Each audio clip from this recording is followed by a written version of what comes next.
Friends, the circus is now moved from the train and is set up in a field beyond the ballpark.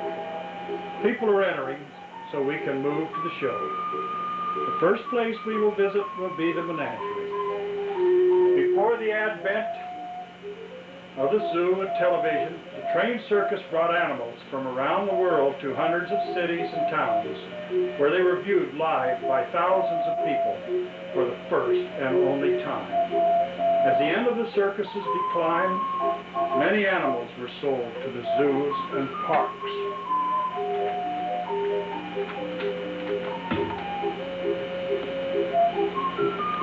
We will now move into the menagerie.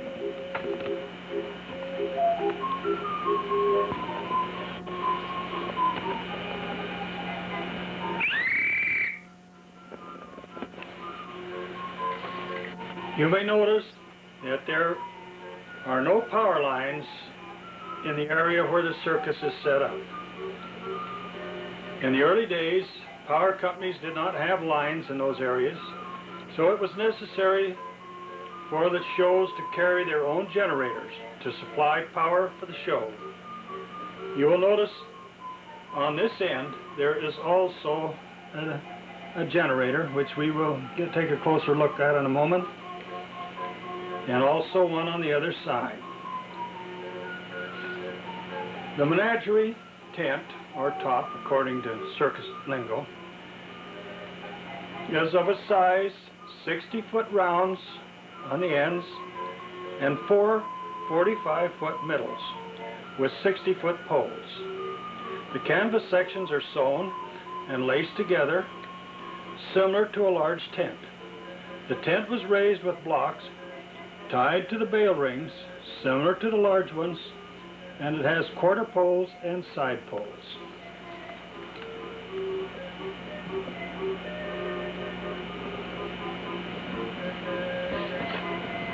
We will now move in menagerie. There's the main entrance, and I'll quickly scan the items inside, and then I will take you back to the entrance. It says main entrance, and the reason for that is that the show people entered through the menagerie. And after viewing the menagerie, they went on to the main show. Many people were quite shocked when they came out of the main entrance and saw the spot where the menagerie had been to be nothing but a blank field. It had been torn down and moved. I will now move into the main entrance. As we come back, there's the old parade wagon with the 5-ton sea elephant Goliath riding. There is the light plant, and you can see empty spools, wire. There's a ticket wagon, and we're moving on to the main entrance. Notice right there, near the main entrance, is a gal going through her purse looking for the tickets. As you can see, her husband and children are waiting while she locates where she filed them in her purse. Of course, the situation could be worse. When the fellow was supposed to get the tickets and he got there, he said, "I should have brought the piano." And they said, "Why?" He said, "Because that's where I left the tickets." There's a crowd waiting to get in. You see a woman combing her hair, looking in her mirror,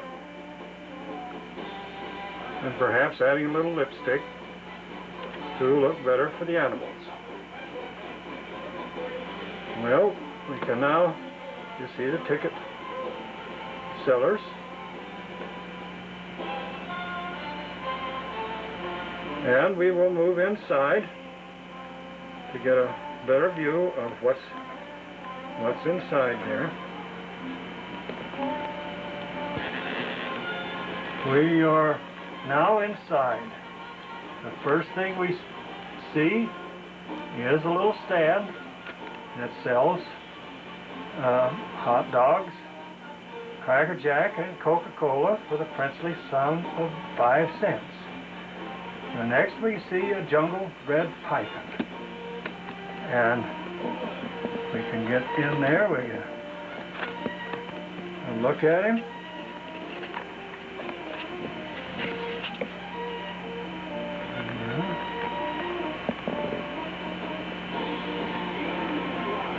Along the back wall, there are a line of Asian elephants. And as you see, the elephants are all fastened to a chain that's staked so that they will hold their respective positions.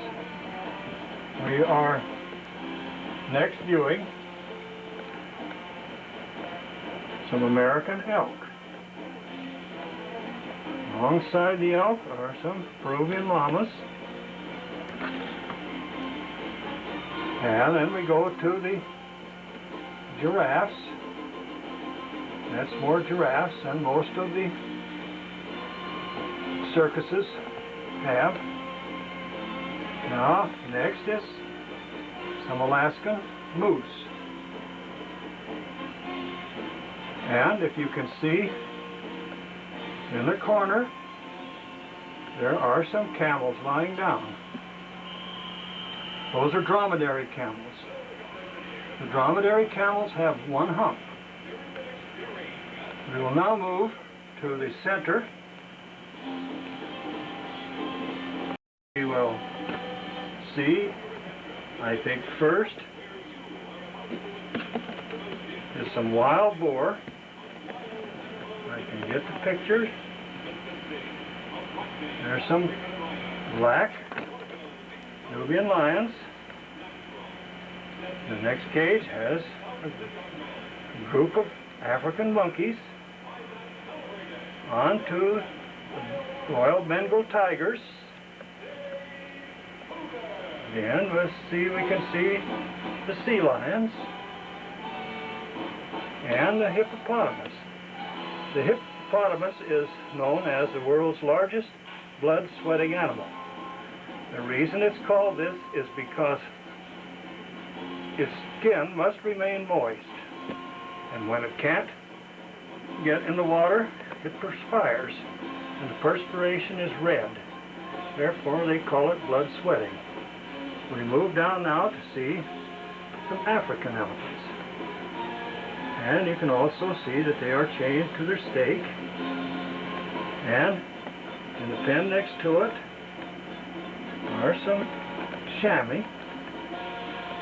The chamois is a little goat-like animal from Europe. Next is an ibex. The ibex is an animal similar to an antelope. And we go on to the zebras. No two zebras are striped alike. They're like a fingerprint. There's no two alike. There is the Bactrian camel. Bactrian camel has 2 humps. And then on to the rhinoceros. In that pen, there's both the Asian and African type rhinoceros. You see the water wagons in front. The animals require a lot of water, and as we leave the show, we see a feed wagon. They're loading bales of hay to take to the animals. The animals do use a lot of feed because there's a lot of animals. There's another light generator plant. Then we move over to where the show centers. And we see the people moving out, and there is, you see a little sign that says polecat. Let me get it focused in here for you. You can see a little cat sitting on top of a pole, and it's carried by a clown. He's taken his menagerie with him. You can see various wagons and whatnot in the background and the elephants. And we move down toward the big show. Now this says main show. Let's see if I can get it. Well, and you see the little buildings. In circus lingo, those are called donikers.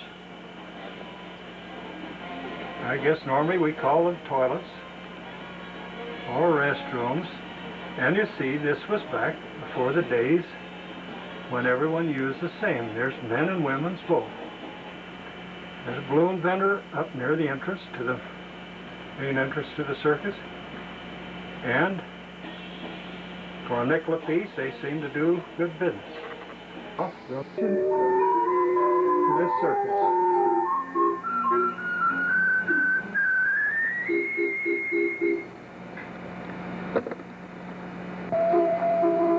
The size of this top is 70-foot rounds for the ends, 3 45-foot middles, and 60-foot poles. As you notice, it's a neatly sewn top, alternating blue and red lines along the rope lines,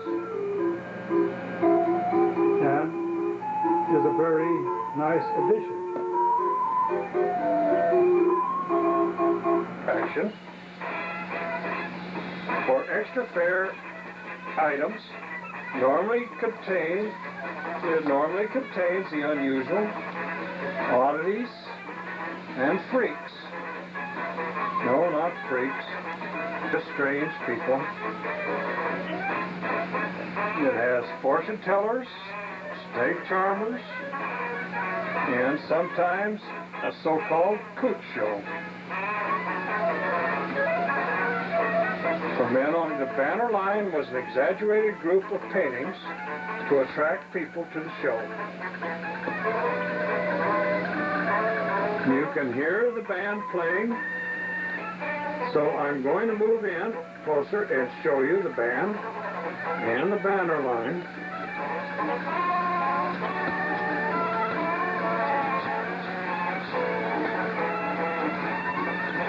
I can get this focus in for you. See, it's a little minstrel band.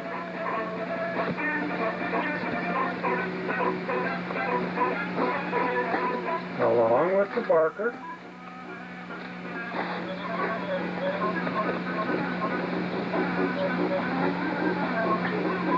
There's a gal.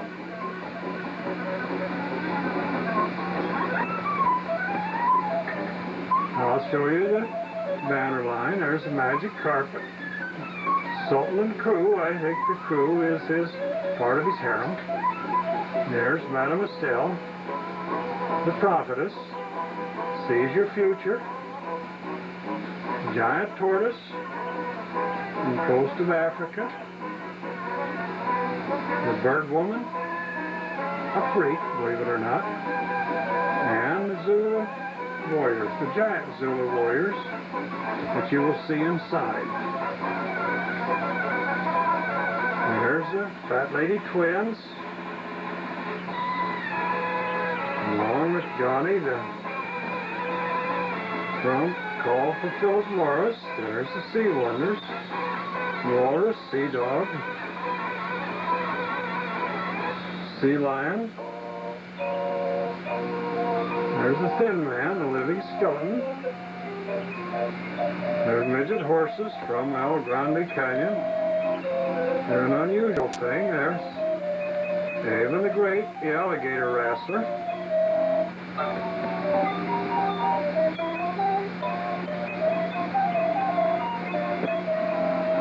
Oh, we will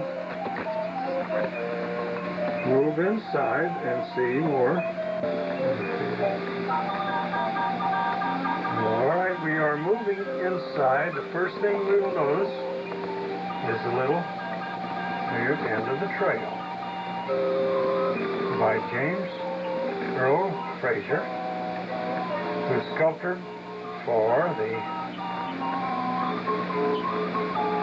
was made for the San Francisco Fair in 1915. And we will move on over to see the prophetess, Madame Estelle, who foretells the future, your love life, and your money problems. She has a good crowd. There we see the freak bird woman, believe it or not, rotating on a pedestal. There are the sea wonders, a sea lion, walrus, and a sea dog, believe it or not. And there's the rare midget horses. You can see they're quite small compared to the regular horse, with its rider in the background. There's the giant Zulu warriors, dancing around the minister in the pot. The sign behind says, teaching the gospel, and you wonder who's teaching the gospel to whom. There's the fat lady twins, along with the thin man, and Johnny in the quarter, and as their usual group. Now there is the Sultan, his flying carpet. As you see, it racing out of the crowd. It comes up to a point and then it starts down and will return to the place where it started. Next is Avon the Great and the alligator wrestler. On the stand with him up there is his wife, who he brings along to get him out of trouble in case he has a problem. Now, I'll show you a burlesque show. It's for men only. A little price of 50 cents additional.